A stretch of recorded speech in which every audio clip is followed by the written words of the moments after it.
The first time I realized my mother loved control more than she loved me, it wasn't at a funeral or a hospital bed or anything dramatic like that. It was over a pie. Not even a good pie, honestly. Store-bought crust, slightly burned edges, apple filling that tasted faintly like metal. And the thing is, it wasn't the pie that did it. It was who she handed the first slice to. Her name is Judith. She is my mother. And if you stay with me to the end of this story, you're going to understand exactly why I no longer answer when she calls. Hi, I'm Arden. I'm 38. I live in a town where people still say things like bless her heart and mean something else entirely. I work as a bookkeeper for a construction company that builds houses I will probably never be able to afford. I drive a Subaru Forester that still smells faintly like goldfish crackers and laundry detergent, and my son Miles is 7 years old and thinks the moon follows our car home at night. And before you ask, yes, this is about family. And no, it's not going where you think it is. Let me start with something small. Every Sunday growing up, Judith hosted dinner. It didn't matter if there was a blizzard or a stomach bug or someone had a broken foot. Sunday dinner was sacred. Not because we liked each other, because she liked the performance. The napkins were folded into triangles. The plates were arranged exactly 1 inch from the table's edge. She would say things like, "Presentation is respect," while adjusting the salt shaker so it lined up with the pepper. I learned early that in our house, love was measured in appearances. My sister Bryn is 3 years older than me. She has this laugh that fills a room, and when we were kids, I used to think she was brave because she laughed so easily. It took me years to realize she laughed when she was uncomfortable. That's important. Remember that? When I adopted Miles at 4 years old, Judith sent a card. It said, "Congratulations on your new responsibility. Not your son, not your child. Responsibility." I kept that card. I don't know why. Maybe as proof that I wasn't imagining things. Miles came into my life like someone opening a window in a house that had been closed too long. He didn't talk much at first. He'd line up his toy cars by size. He would apologize if he dropped something. Once, he asked me if he was allowed to sit on the couch, or if that was for guests. I told him, "This is your house. There are no guests here, only us." He nodded like he was filing that away for later. Judith didn't visit for 3 months after the adoption. When she finally did, she brought a plant, not a toy, not a book, a plant. "For your new routine," she said. I remember thinking that was the most Judith gift possible, something that required maintenance. But here's where the story actually begins. About 4 years ago, my father Roger's landscaping business started struggling. He's 66 now. He's the kind of man who believes hard work fixes everything, except sometimes it doesn't. He called me one night, not texted, called and asked if I could float them a few thousand until spring contracts picked up. It was $5,000. I had savings. I wired it the next morning. He paid it back 3 months later. With interest. I thought, okay, this is fine. Then it happened again. And again. The amounts got bigger. $7,500. $9,000. Just until July. Just until this invoice clears. It became quarterly. Here's what you need to understand about me.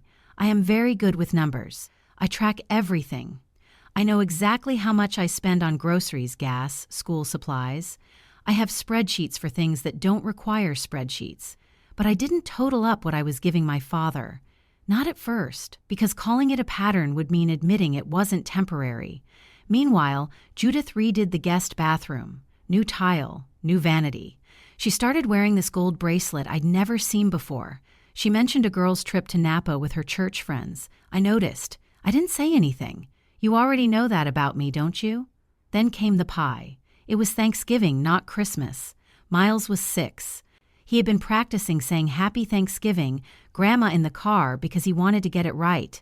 He worries about getting things right. Dinner was fine. Too loud. Too much butter. Bryn's kids are running circles around the table. Kyle, her husband, talking about the stock market like anyone had asked. After we ate, Judith brought out the pie. Apple. Slightly burned. She cut the first slice and handed it to Bryn, second slice to Kyle, third to Lily, fourth to Jack. Then she paused. There were exactly 2 slices left, one for my father, one for Miles. She looked at Miles, then she handed the next slice to Roger and said, "Oh dear, I miscalculated. I wish I could tell you she looked embarrassed. She didn't. Miles smiled and said, "That's okay.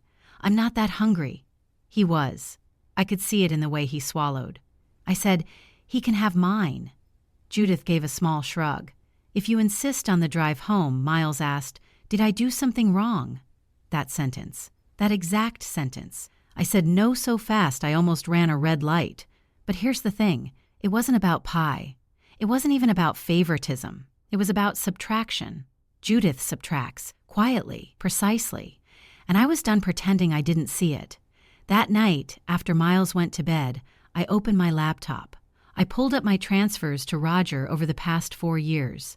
I added them up, $143,600. I stared at that number until it stopped looking real. That's a college fund. That's a down payment. That's security. The next morning, I called David Chen. He's the CPA my firm uses. Calm, methodical. The human version of a filing cabinet. I told him I wanted to review something, hypothetically. He said, "Bring the documents." When I laid everything out on his desk, every transfer, every repayment, which had stopped entirely the previous year, every text from my father David didn't look surprised. "Arden," he said gently, "your father's business isn't covering its expenses. Your money is?" I asked the question I had been avoiding. "And where is the business money going?" He turned his monitor toward me. There were personal charges, thousands at boutique stores, travel, restaurant tabs that didn't look like client meetings, and one recurring payment, a luxury SUV lease, in Judith's name. I actually laughed, not because it was funny. Because sometimes when the truth finally shows up, it's so obvious you feel ridiculous for not seeing it sooner. I drove home in a fog. That night, Judith called. She never calls unless she wants something. "Roger mentioned you're hesitating about the next transfer," she said lightly. "Sweetheart, family helps family."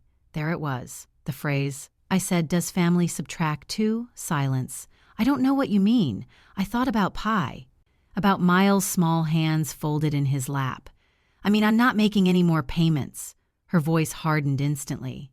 "You would let your father lose everything?" I almost said, "You let my son go without pie." Instead I said, "He won't lose everything. He'll lose what he can't afford." She hung up on me. The bank called Roger 2 weeks later about a missed loan payment. He left 3 voicemails. Bryn texted, "Mom says you're overreacting again. Overreacting." I invited them all to dinner the following Sunday. Yes, I hosted. I set the table simply.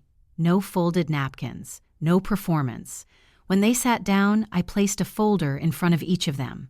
Inside were printed spreadsheets, highlighted transfers, the total circled in red, $143,600. Kyle went pale first. He understands numbers. Bryn kept saying, "That can't be right." Dodger didn't look up. Judith said, "This is a private matter." "It was," I said, "when it was just my bank account. Now it's the whole table." I explained calmly. No yelling. No drama. Just math. When I finished, Judith said, "After everything we've done for you," and I felt something inside me click into place. "Name one thing," I said. "She couldn't." Roger finally spoke. "Your mother didn't think it was a big deal." "A big deal. 6 figures. 4 years. My son is asking if he did something wrong. Not a big deal." Bryn started crying, not theatrically this time. Quietly. "Mom, did you know?" Judith said nothing. Kyle stood up. "We're leaving," he said softly. And for the first time in my life, I watched the room shift away from her. Roger's business defaulted within 3 months. The SUV disappeared from their driveway. Judith stopped calling.